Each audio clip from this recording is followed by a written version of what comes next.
that we reviewed and then rewritten in 2007. Again, some of the terms they use is review. Monitoring it regularly, annually is probably appropriate. The prescription that's going to be rewritten 5 or 7 years out, maybe a bit short, but that's what was done.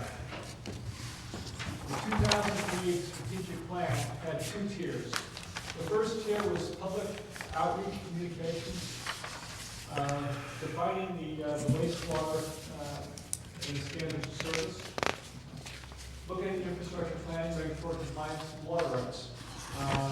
The second tier had to do with watershed planning, management, administration. Those issues are no surprise. They're very contemporary as well.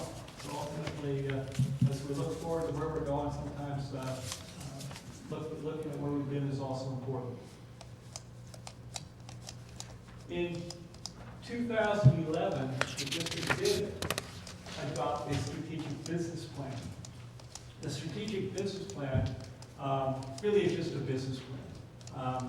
It was all about your verbs, the actions, what was going to be done, very short time frames in terms of windows. So Jeff and I are going to go through a little bit of the strategic business plan in a way of an update because, again, a lot of the activity there was focused on delivering the highest quality product in the most responsible, cost-effective manner. But as it laid it out, it was laid out quarterly in order to achieve certain actions. It was mostly administrative in its perspective. So this is an example was laid out in the first quarter of the program, water rights, technology, irrigated agricultural, long-term service liability. And so this is what we went out, and so as we looked at those, we were getting regular updates. Some of the updates look like this. And so the regional planning and stewardship, the goals of collaboration, those things were engaged in, continuing to be engaged in. Have many things in the strategic business plan. We're continuing to make incremental progress on several of these, or others were simply lost because of time or lack of staff or lack of staff resources. Here's where we had the IT, the technology, Jeff, we jump in because these tasks are actually complete. Certainly. There's 2 slides there. I'm going to start with this particular one. Completed task was an outside system audit or an assessment. That was completed. The company at that particular point in time made some recommendations. We followed through on a number of those recommendations. Unfortunately, due to other circumstances, some of the recommendations were not completed.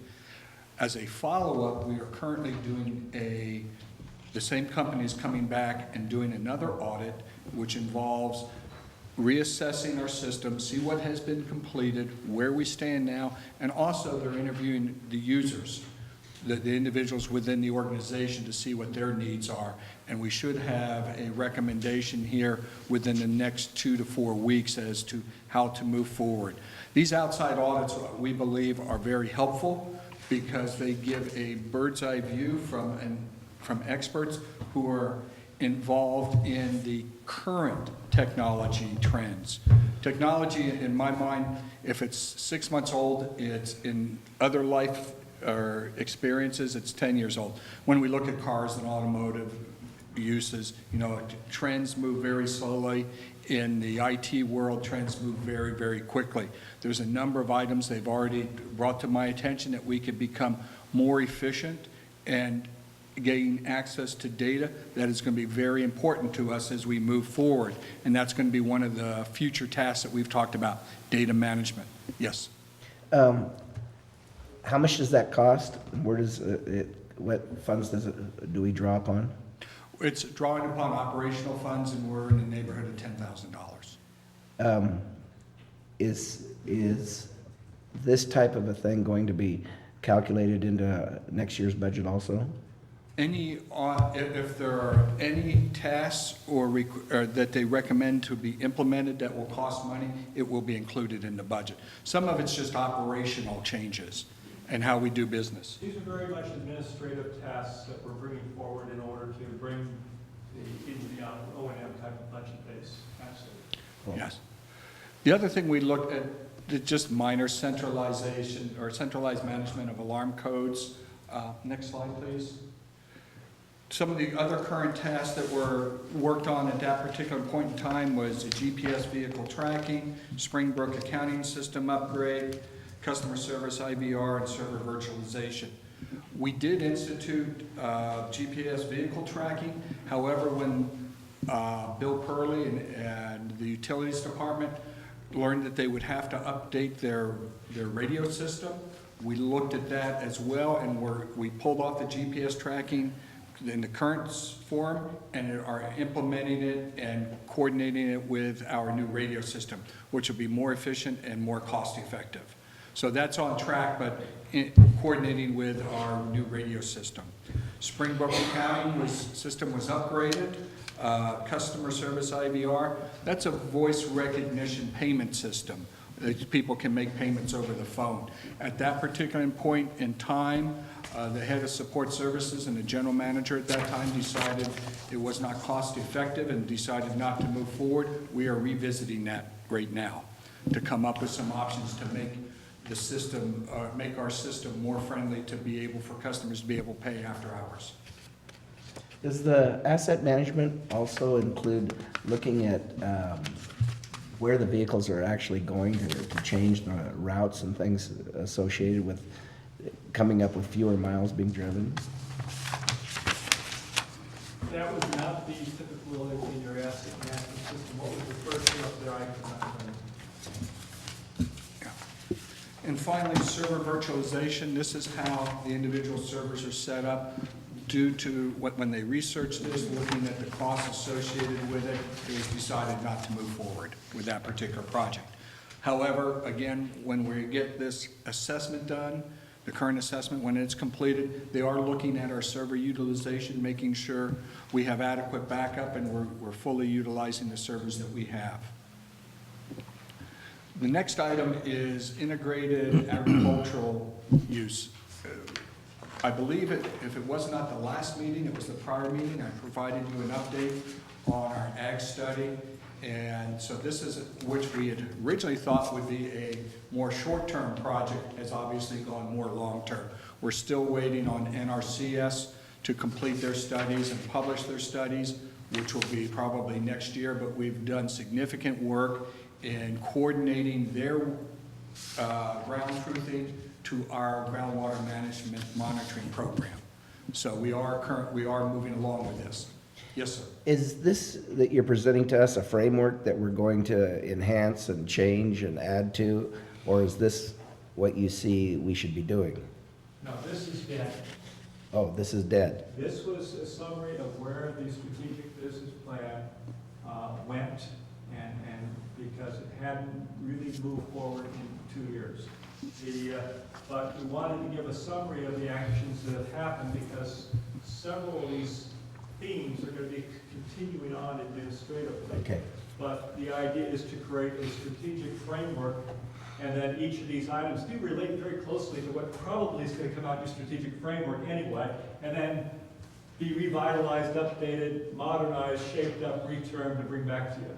So, but the strategic business plan, as it laid it out, it took several of these issues and cleared up a couple of them just died where they were, and several we're going to, we muddled through a couple of them here recently, and we'll continue on because they're just good business decisions.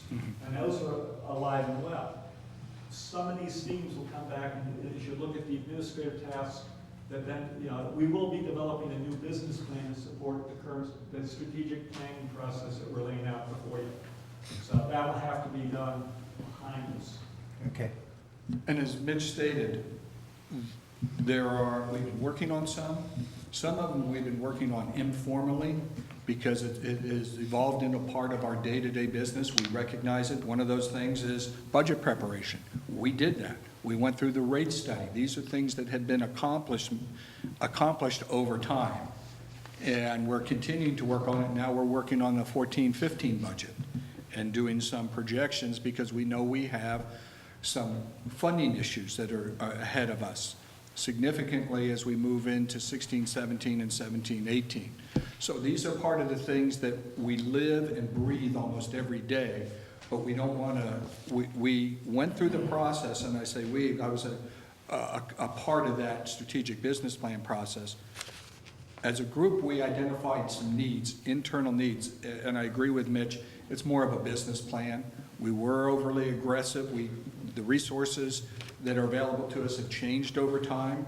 I was overly optimistic, I admit that, as to how we were going to go through this. But we identified some good components of a business plan. And we still, the thing that we identify, or that you'll come to see here, is a lot of those needs are still out there. The resources that we have need to be highly coordinated so we can try to accomplish this, because we seem to have fewer resources available to us, and they better be coordinated, because if we get pulled off into different directions, we can't stay focused on these tasks. Customer service, customer relations, consistency, consistent application of policies and compliance. That's something that we're doing ongoing. Working with customer service, working with the reps, working with engineering.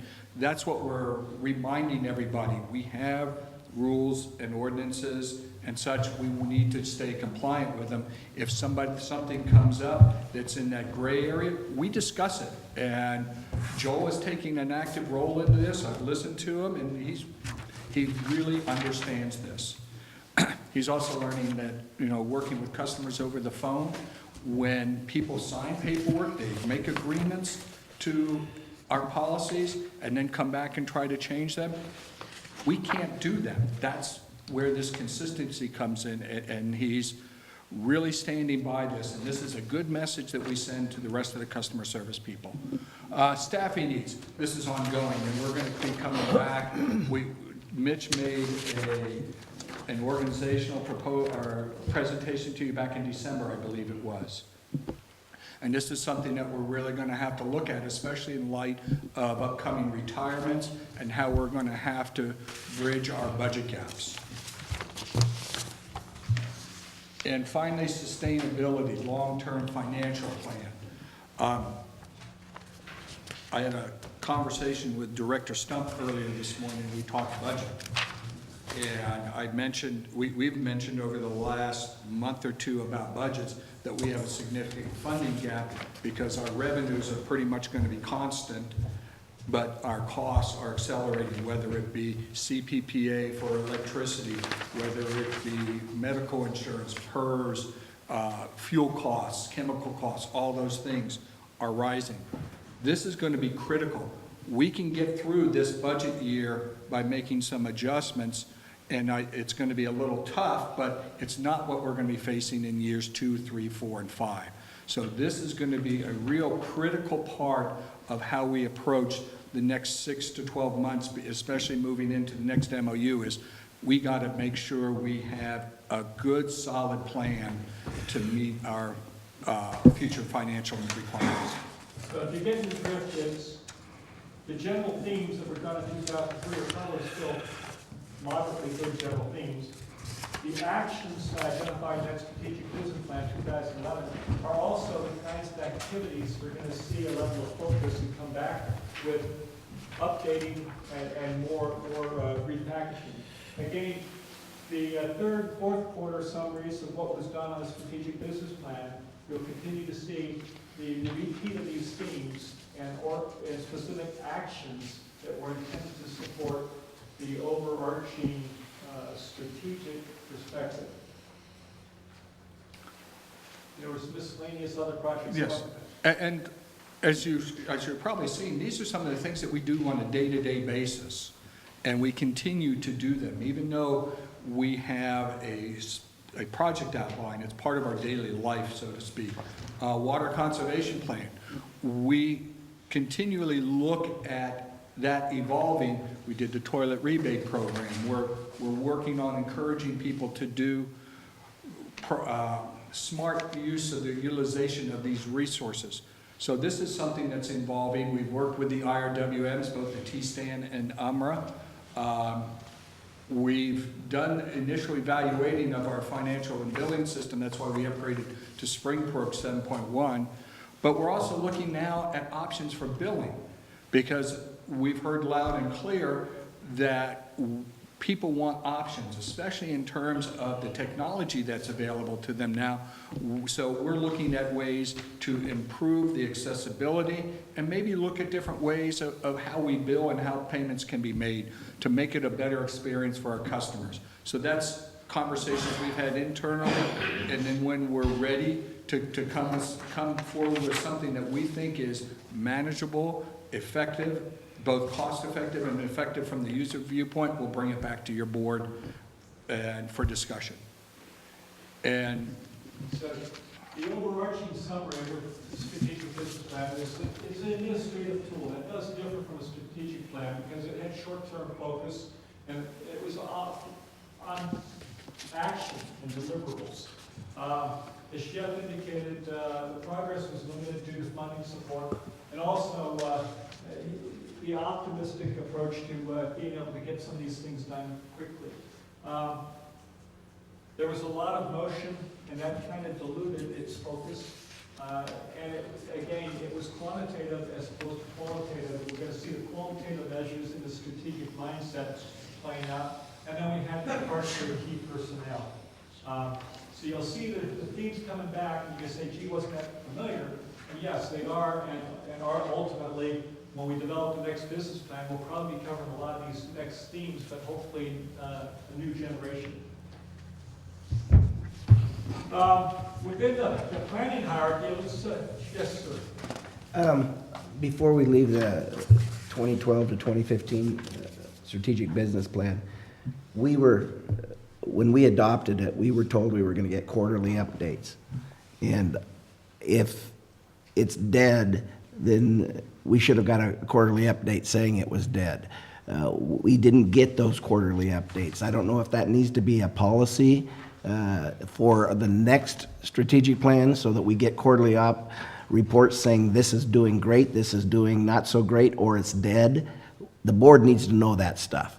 We shouldn't just be assuming that everything is going along peachy keen and it actually isn't. Fair enough.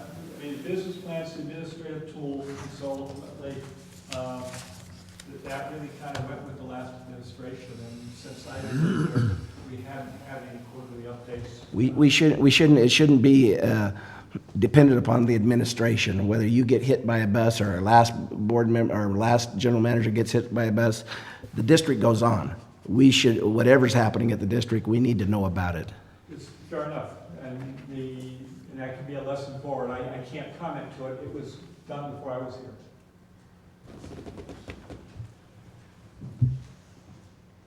In the strategic mindset, the strategic plan, this is one graphic way to consider it, whether it's the umbrella plan, but it sets the tone. Again, it sets the qualitative and the more generalized descriptive language for everything that we have. So there's lots of things that could be within a strategic plan. Capital infrastructure plan certainly follows and supports your strategic plan. Your urban water management plan is supportive of your strategic plan.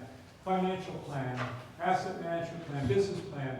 All these plans take their lead from what you put on a strategic plan. So why do strategic planning? Whoops.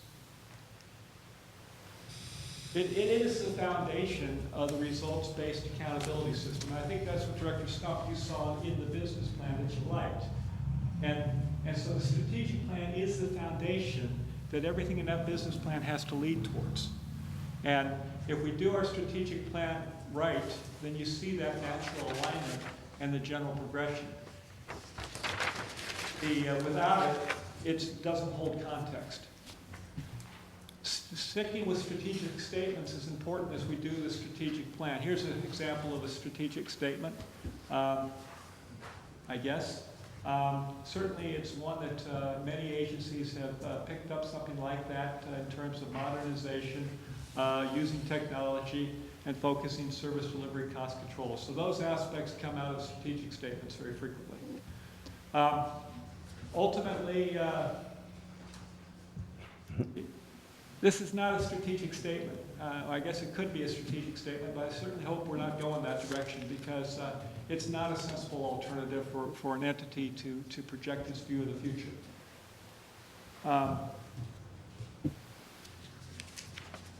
And I like to say, if our measurement tool is the agency next door, then we're aspiring to be average, and we're probably going to fall short of that.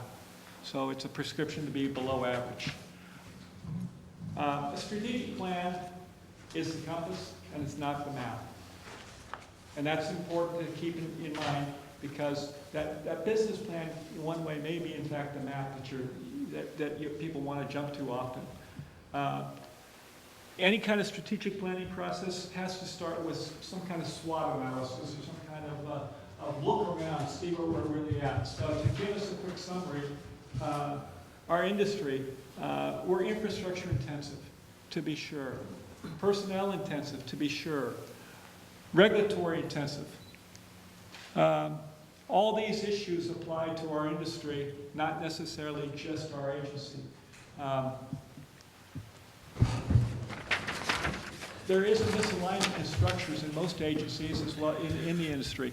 And that's that the water rate is a cost allocation surrogate for service delivery.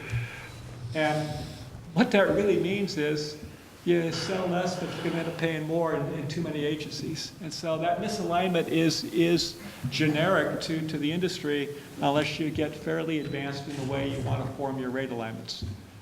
The business outlook for our district, narrowing in, we have a fixed number of connections. Those are our ratepayers. The ratepayers are the people that end up paying for everything that goes on out here, even though our broader mission assigns to looking beyond just what the ratepayers' current needs are. Growth has been retarded within our community, and certainly that's an issue in our business outlook we have to keep in mind. We serve a lot of disadvantaged community areas, and those areas have an impact on the demographic and the needs. Because the demographic reflects the needs and service levels that we can do. Certainly offering more services generally costs more. Increasing those water costs, that's a fact of life. Our water, while it's nice to think of it as a gift, revenues from heaven, the cost of producing water is going to increase. The cost of energy we're seeing going up very substantially. All of our water has energy costs embedded into them. We have chemical costs and other costs that are going up, and ultimately we have increasing personnel costs. Given that and a backdrop of decreasing water use per capita, that decreasing water use per capita is a good thing in that it's going to help us get to where we need to be from a water perspective, but if we actually assign water costs volumetrically, that would be a very big liability for us to be facing. We have a small liability there, but it's important to keep in mind. Financial sustainability, certainly as an agency, one of the significant things that's impacting our appearance is the significant rate increase. That rate increase was solely for infrastructure replacement, renovation and repair. That's a great, wonderful thing in that we're actually investing that money now, reinvesting in the infrastructure to support the communities. We're moving forward on projects, getting things done. We also fenced that money. And by fencing that money means that we're not going to move it into the O&M budget. It's going to be continued to focus there. And so those increases in costs that go with running the district are going to have to be developed through efficiencies within the O&M structure as we currently have. And that's going to mean workforce restructuring, because personnel costs are such a significant portion of our budget that we are going to have to address meeting those requirements with a different kind of workforce, or potentially at least a different structure. You're seeing real innovative agencies do some different things. Some cities, that public safety response person is no longer a policeman or a fireman. It's a response person. That first responder is there. And so you're seeing cities in California that have been innovative and tried to do those things. We hope to maybe do some innovative things with our workforce, multiplying the ability to deliver services with fewer people. We've got to continue to lean on technology. That's nothing new. Our business plan reflected a lot of technology needs. Our previous strategic plan reflected the need to become more technically advanced. And so ultimately it's using those tools. And then we have to become evidence-based decisions. And I talked about this a couple months ago. As we look at our decision making, it's a matter of making sure that we are really factually based, which means that we have to be measuring things. If we're not measuring, we're not managing.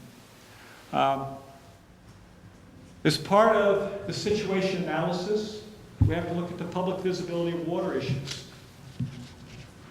And these are on the back of your mind all the time, I know. But just to make sure we seated the record. Costs. That's certainly the most visual thing that people are seeing regarding water issues today. Water quality is always a concern not too far under the surface. Environmental issues will continue to be a dominant concern in the public's eyes related to water issues. Regulatory elements. The regulatory elements continue to move forward. By law, the regulatory elements have to continue to progress forward, and it's just the nature of the business we're in. Litigations are going to be increasingly out in the public eye. Certainly, we've seen a lot within the water community of water wars and litigations between large behemoths in the water world, as well as the background of litigations the CCWD had in our country. And then you see the political exploitation of water. It's very issue-oriented, but we're certainly seeing a fair amount of that, whether the drought is being exploited or not for political purposes, like a major conveyance project underneath a large water estuary not too far from here. So ultimately, how do we move forward with a strategic plan? It really has these plan fundamentals, and so we'll come back to this time and time again as we do these workshops. But who and where are we? Where do we want to be? And that's really the key question for a strategic plan. What do we have to work with? How do we get there? And when do we know when we got there? There's nothing magic about any of these processes. The 7 steps, this was a TQM process. This one's by US EPA, just for the sake of this presentation and overarching layout of a strategic plan. I'm going to follow this one. Certainly it's not anything special, and the strategic plan process is not necessarily locked into any one of these categories, but it's going to contain all these elements. The strategic plan is really a strategic compass. And within the strategic plan, we will outline some of those demographics about who is CCWD, but the values, culture, and behavior component, those are a cycle within a strategic within an organization that's trying to conduct itself with this strategic view, a strategic perspective of the world. Where is CCWD related to our mission? And what is CCWD trying to accomplish? And that's really the vision statement. And that's going to be the major work item of this board, is to produce the vision statement. Where are we going to be? What do we want to be? And how can this be accomplished? Most of those work components will be developed by the staff members and brought forward for board approval and editing. I would suggest that who is CCWD? If I asked you to list values, these would be some of the first ones that came up. If we did a workshop and I actually put up yellow dots and go through all that, but to expedite the process, because we've seen a lot of strategic work in the past. Customer service, leadership, accountability, transparency, stewardship. Those would be descriptors. There's a whole lot of other descriptors. And if any of you see those that are on the right that probably should be moved to the left, or those on the left that need to be moved to the right, I would ask you to give us some feedback on that. Growth oriented. Growth-oriented, move to the left Yes. as a value. Yes. It's okay, I'm just, Responsive and proactive, I would move to the left. Well, I'd certainly put innovation over there. Whether we do it or not, it's another animal. it's all about developing the vision. Making sure these are down. Is there anything on the left that shouldn't be there? I think we got them all. Again, the question we ask ourselves is CCWD our behaviors? I normally like to challenge staff members to these, being ethical, being responsible, being profitable.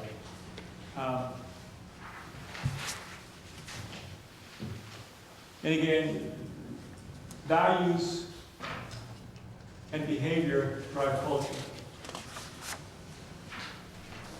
Dr. Snow? I don't know if be profitable, if that's the right word. I understand what we're trying to say, but I don't know if profitable is the,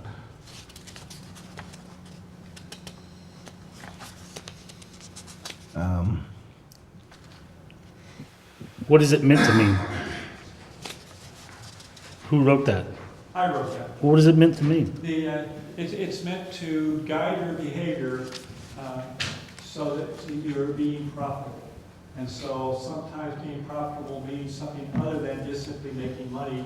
It's an adjective that certainly you're in business, you know that sometimes being profitable means looking long-term to what's really a profitable effort. And so ultimately I'm trying to use that term in a broader sense. I think it would probably be better if we could come up with a different word. I see someone looking at this document that's going to be finished up and thinking that somehow we make a profit, and that doesn't, I think that would be the wrong message to be sending. I'm not sure what the right word is, but I'm trying to be sensitive to what the reader might take away from that. I would suggest that a favorable synonym would be effective. Yeah, I like that.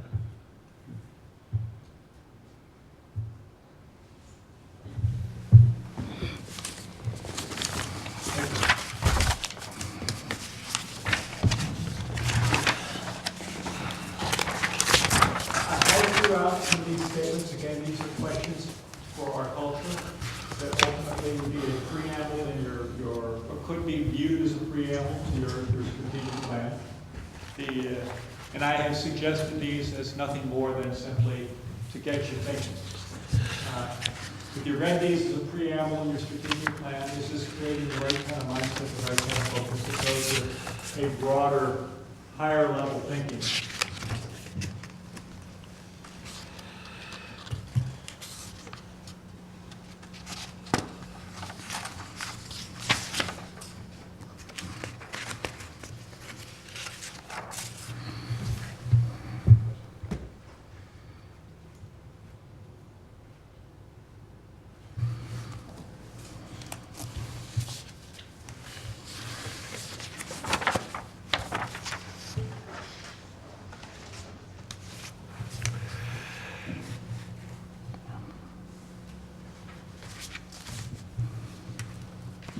There's a couple more for you.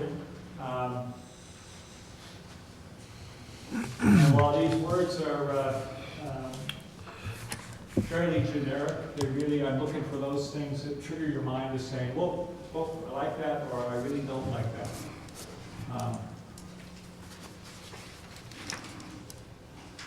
Many of these were carved from other entities and other statements.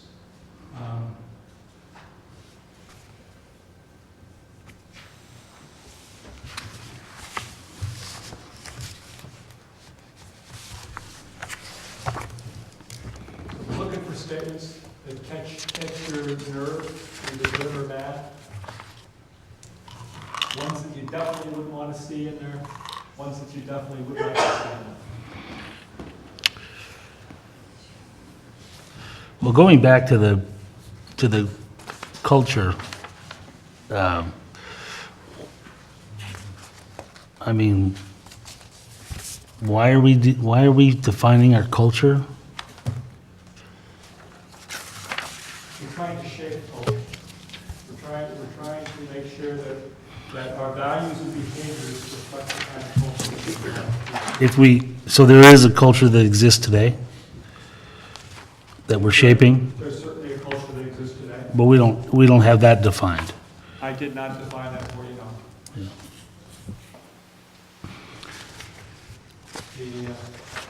The strategic plan is about where we would like to be. And we talked about kind of the business, the outlook, the SWOT of where we're at. But in terms of addressing the current behaviors or the current values, I didn't try to do that because values and behaviors and culture are all about, in my mind, your strategic plan, where you want to go to, what you really want to be. Mitch, how does the culture interact or combine with our mission statement? I mean, it seems like kind of similar, but don't want to hear. Well, your mission statement is frankly, less about your culture. Your mission statement is about what you're doing, what's your sign, where you're at today.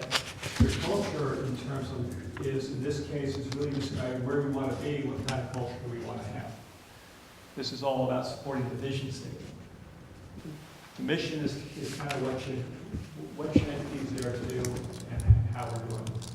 And vision is all about where we want to go. The strategic plan is to support that vision statement. So, But if you go back farther to, why the public formed the district, I always think that that's a good place to start, to remind everybody, what the conditions were, why the public sought to have the water district formed, and to what our charter and allows us to be. I think that's always a good place to begin anytime we talk about mission statements and things of that nature, because that's really why and how we're formed. Many times we get off our fundamental duties because we want to be, cultural, for lack of a better term. I mean, I'm one that thinks we have a very practical, mission. our mission statement is we're chartered in 47 is very practical. It was there were two major components to it, which was to address the water rights for present and future Calaveras County water residents, and it was to provide the water services within Calaveras County as the service areas were defined at that time.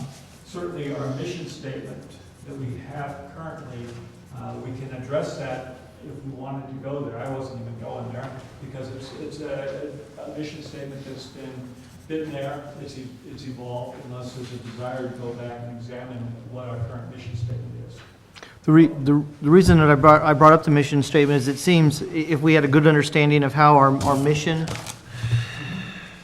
interacts with or works with the vision statement and our culture. It would seem like if we start with a mission statement and work from there to get our culture and our vision, they should interact together. It seems logical. Your mission is where you're at today, theoretically, and your vision is where you're trying to go to. Yes, they're complementary. Let me jump ahead here. There's your mission statement. I think it's extremely well written. Did you write that?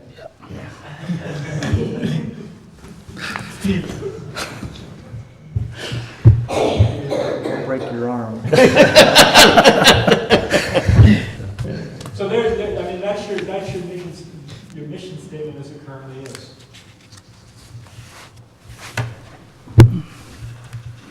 And your vision statement is going to be, what are we going to do in order to either be that which is all about the culture?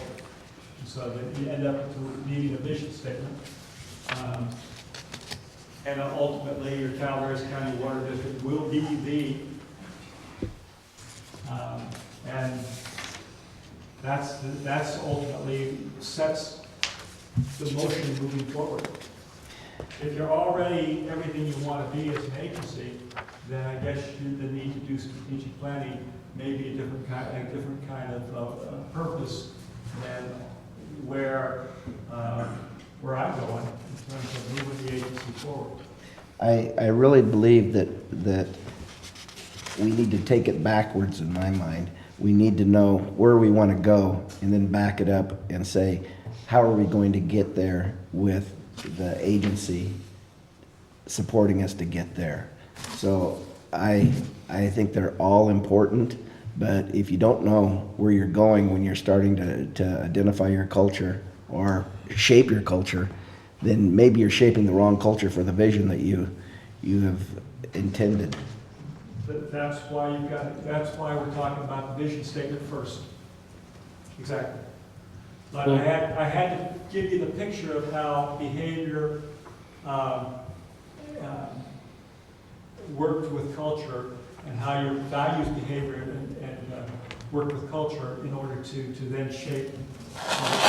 You go back and tweak those at any time. Okay.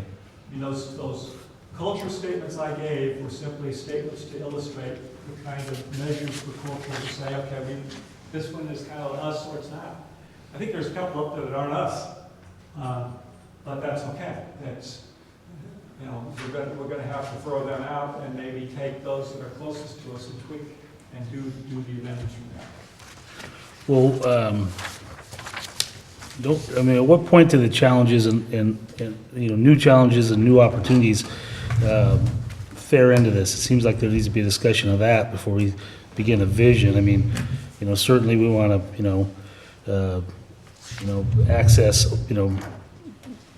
current new modern technology to become more efficient, things of that nature, but our conditions are changing in the fact that, when I look at our challenges, one of the obvious ones are some of these smaller utilities that are going to fail and they're going to want us to be taken over. That wasn't the condition, it wasn't as prevalent 10 years ago as it is now. Where do we interact with things like that? Does that change your mission?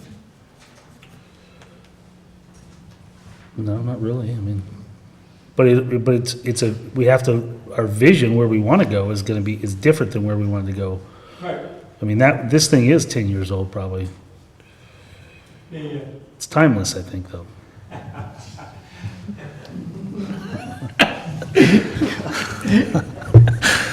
And certainly when you move from strategic thinking to your tactical world, there's those things. And I think you're bringing up one that's at a strategic level, it's a strategic statement. Are we going to be the agency of choice or the agency of default? As a strategic statement. Are we going to be able to bring value, or are we seen as anything but CCWD? Yeah. So those I think the kind of alignment you put in your vision. It's trite, but you are the agency of choice for small agencies that cannot manage themselves for lack of other technical, managerial, financial capability? Or are you the devil himself and you have to come create a deal just because You very well know we're both. at Right. different times for Yeah, different folks? just depends on who you're asking, And it's all a matter of how far gone they are. But I think you agree with me that the regulatory changes that are happening are probably going to mean that portion of our business model is going to be more and more active. Yeah. Yeah. And so in our vision statement, if we were to be the agency of choice, and then and then do we offer choices within that? And do we get to a smorgasbord where maybe the entity doesn't have to do a full annexation, and we protect somehow our existing ratepayers and those future liabilities? But the opposite is also true, that maybe a new annexation doesn't necessarily want to be exposed to some of our vulnerabilities. And are there hybrids out there? I don't know. Maybe it can be done. Yeah, do we just provide management or staff? And does our mission statement get us there? I think it does. That's why I wasn't looking at playing with it too much, but that's a question that we have to ask ourselves. I think generally speaking, the mission statement's a great statement, but it's a little bit dated. And if I were to make any change at all in it, I'd change the preposition to the preposition for, and I would make the word use a plural as opposed to a singular.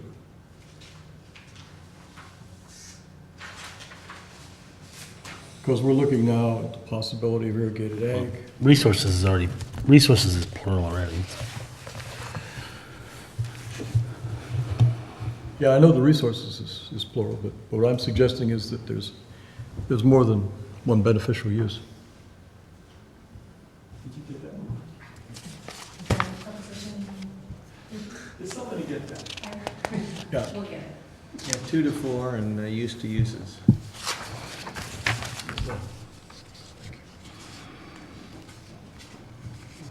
it stands fine the way it is, so, it doesn't have to be changed, but I think it does bring us up to date. Yeah, it certainly ties right back to your last statement. I mean, ultimately, Director Davidson was concerned about protecting water resources for people that are our customers. And there's more than one 2, so it would be the second But 2 they are after part resource. of your basis and your mission. Yeah, it says Calaveras County, it doesn't say CCWD. Yeah. Right. But that's our role. So we don't have to complete this for today, but ultimately, that's what we're trying to get to, is Calaveras County waters will be the Okay.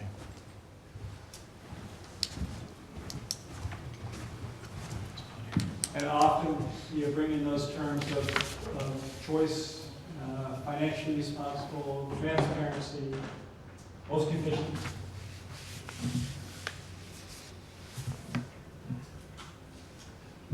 And any of those other wonderful adjectives that we can describe as that.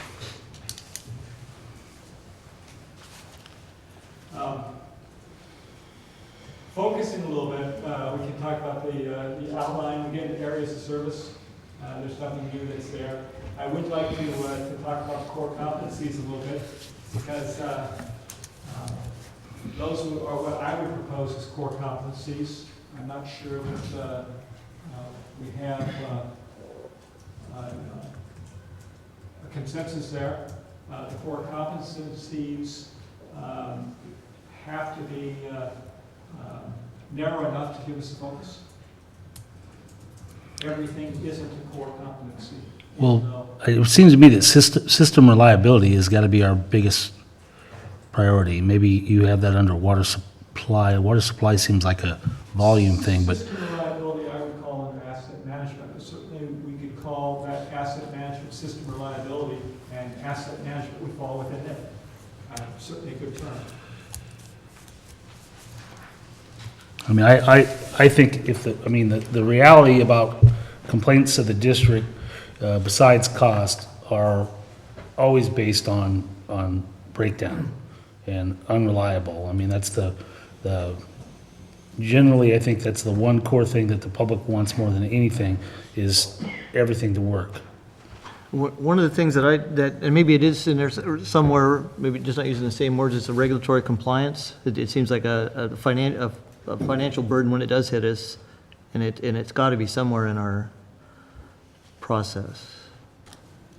In our core competencies, your regulatory compliance would generally fall into a couple areas, because you're going to have regulatory compliance with finances, you're going to have regulatory compliance with your water supply, you're gonna have regulatory compliance and communications, you have regulatory compliance throughout. So it's one of those lacing themes that goes through many topics. No matter where you put it, it's not something that we have a single regulatory compliance element. What happened to your subscription? Subscription services, Yeah. we'll see that later on, but ultimately, those would be other areas of service consideration.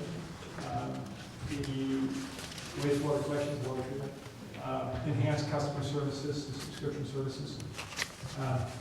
Do we do research and development? Do we do, energy management in a more proactive fashion? Are these areas that we're looking at advanced water treatment is looking to do something beyond what we currently treat to in order to deal with specialized water customers? If you had a chip manufacturing plant, you could really produce high quality produce water. If you ended up with a brewery or somebody that needs specialized water needs, is that something that we want to do? We'll be lucky to get a tallow factory up here.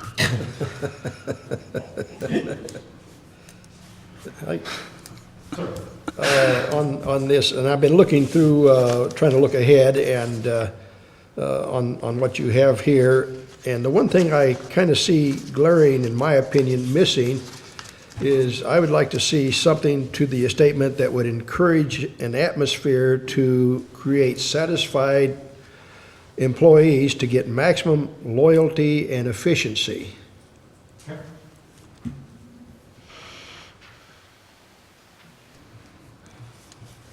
Get that captured.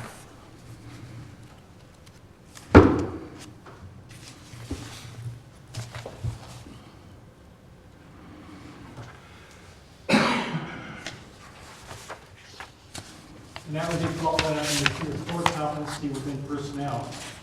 A focus on that highly satisfied employee that's going to deliver those satisfactory services or highly satisfactory services because of the kind of atmosphere that's created. Well, I think all of us directors at one time or another have employees come up to us to give us their latest gripe. And that's never going to go away.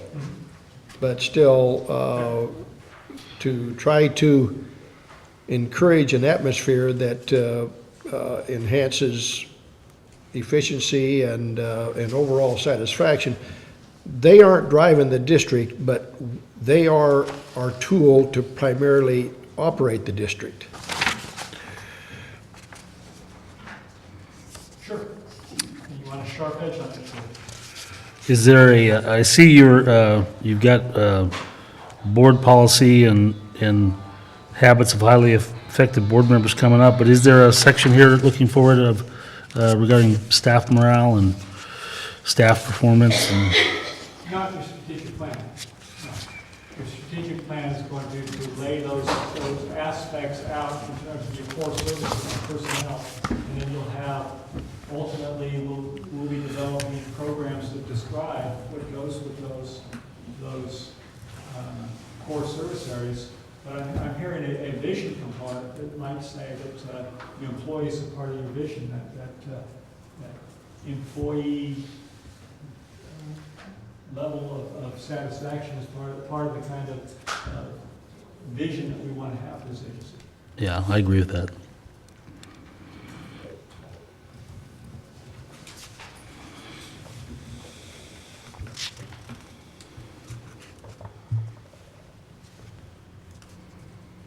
Ultimately, as we move along, you have to take a look at assessing capacity, technical, managerial, financial, team method. This is convenient only because it's also typically part of your grant processes in one form or another. Your institutional and administrative abilities as a managerial capacity. The financial capacity, which is our ability to acquire and manage financial resources. We've just seen as we work through Again, a strategic statement there can be working towards your bond rating or your achieving certain types of bond rating. Again, optimizing your bond capacity would probably be a more strategic statement as opposed to maximizing it. Then ultimately, the physical infrastructure and operational ability is the technical capacity. So these are aspects that we're going to be bringing in, but these are also key feeder points as you start to talk about vision and what are those descriptive words that come out when I throw these past the issues before us.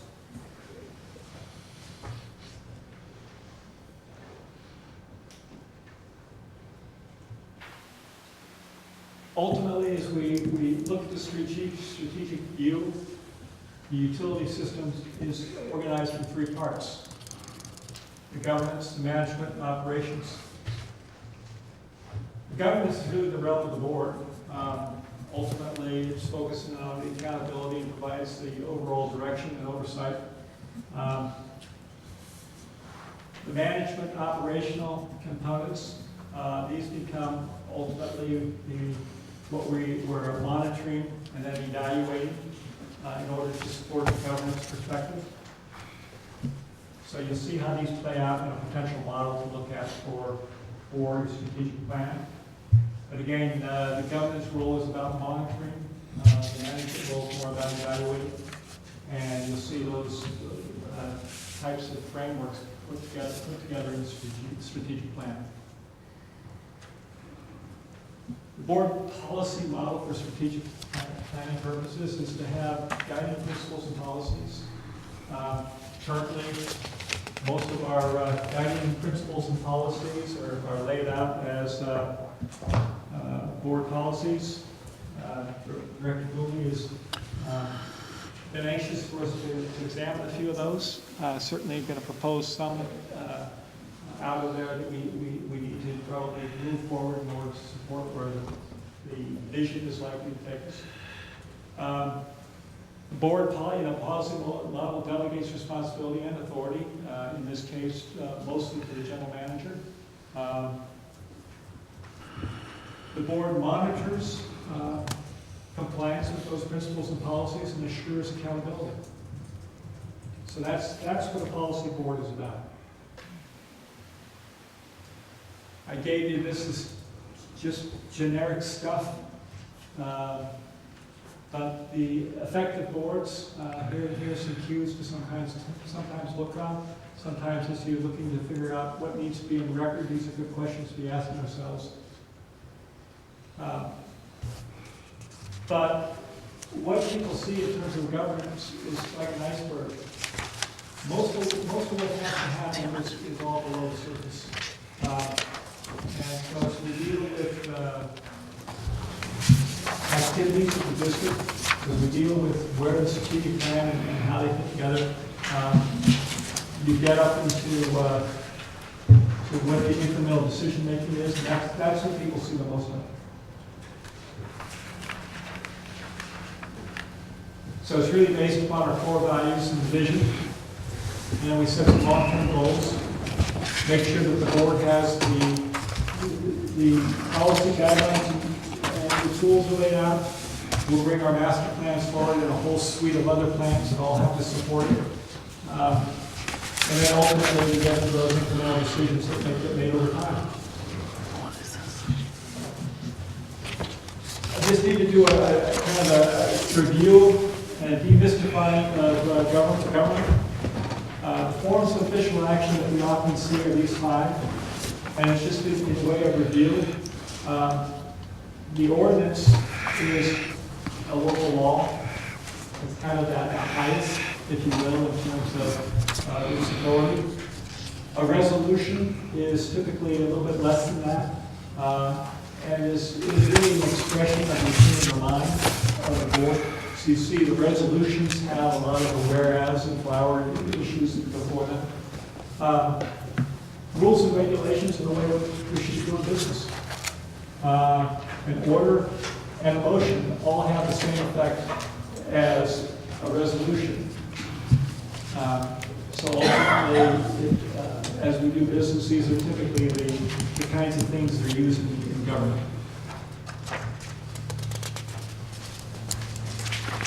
So as I try to bring us around a little bit of strategic direction, again, I'm continuing to seek words, and I throw values out there, is reasonable rates, financial sustainability, reliability, transparency, customer relations. Are there other things here that jump out at you?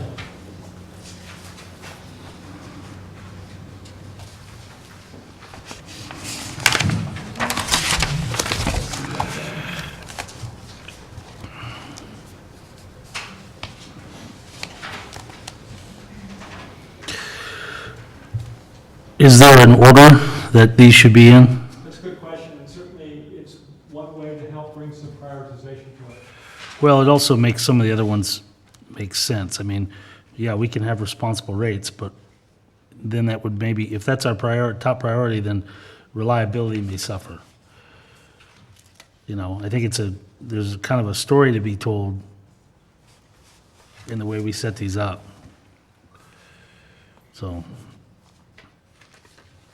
Would you like us to come back and suggest a sequence, or is there something there that the board would like to discuss? no, are we finishing this today, or? No, Okay. by no means. What I'm trying to do, though, is literally just hang as much meat on the carcass as I can, and let you guys either cut it off or not. Well, I think that are there also categories to the values? I mean, are there operation? You know, is operation a category? You know, is transparency a category?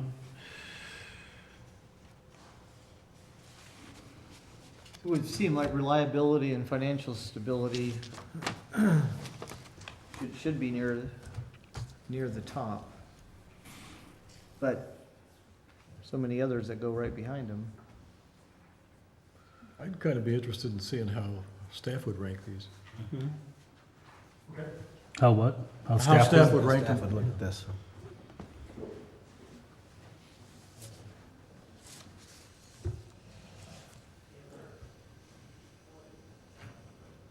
Any other?